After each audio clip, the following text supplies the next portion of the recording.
Smithfield ham. Just the name conjures up a sense of taste and tradition. A salty, smoky piece of pork with a pedigree that goes back to the 1600s. The first Smithfield hams were cured and aged by the settlers at Jamestown from pigs which had crossed the ocean with them from England. Thomas Jefferson, considered one of this country's earliest gourmets, is said to have always had a Smithfield on his holiday table. This is the Smithfield town line, and here in ham country, this sign makes a big difference because under Virginia state law, only hams cured and aged on the other side of the sign can be called Smithfield. The ham capital of the world is a quaint little town on the banks of a tributary of the James River. Downtown, the last remaining smokehouse of the 1800s is still in use. But the real ham part of Smithfield is about a half-mile away, where modern-day packing plants spew smoke and steam into the air. The two giants of the industry, Smithfield Packing and ITT Gwaltney, stand side by side, less than 100 yards away from each other. It's very competitive.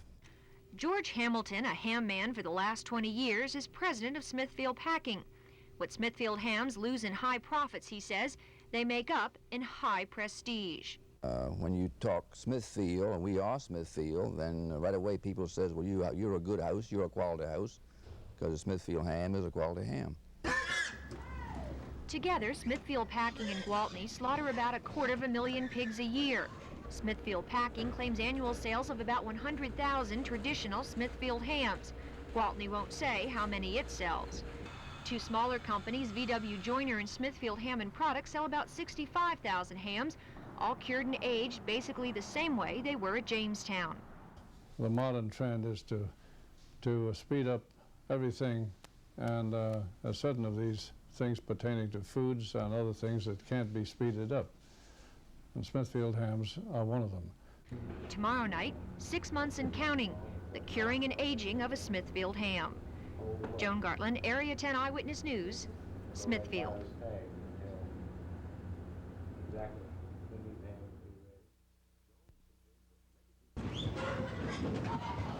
About 5,000 hogs a day from Virginia, North Carolina, and as far west as Indiana end up at the ITT Gwaltney meatpacking plant in Smithfield.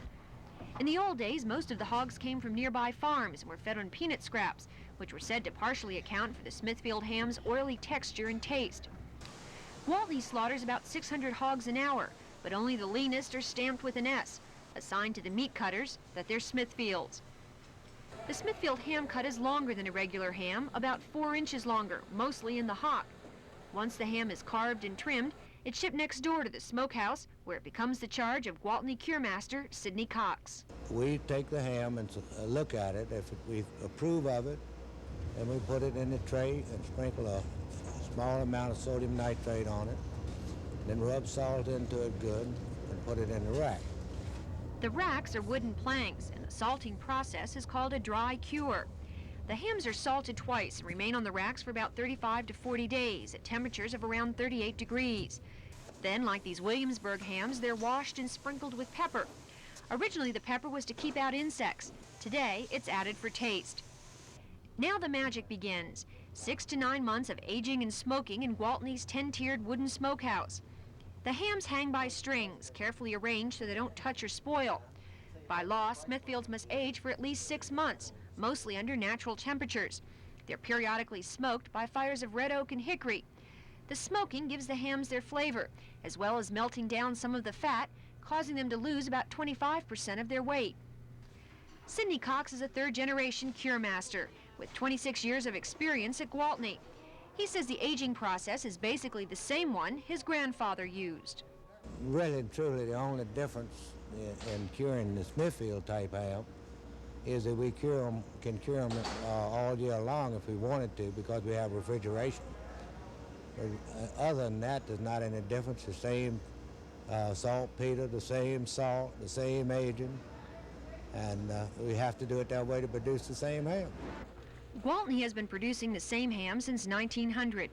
From Smithfield, they're shipped all over the world to loyal customers like Princess Grace of Monaco and the White House, an international delicacy and a true American tradition. Joan Gartland, Area 10 Eyewitness News, Smithfield.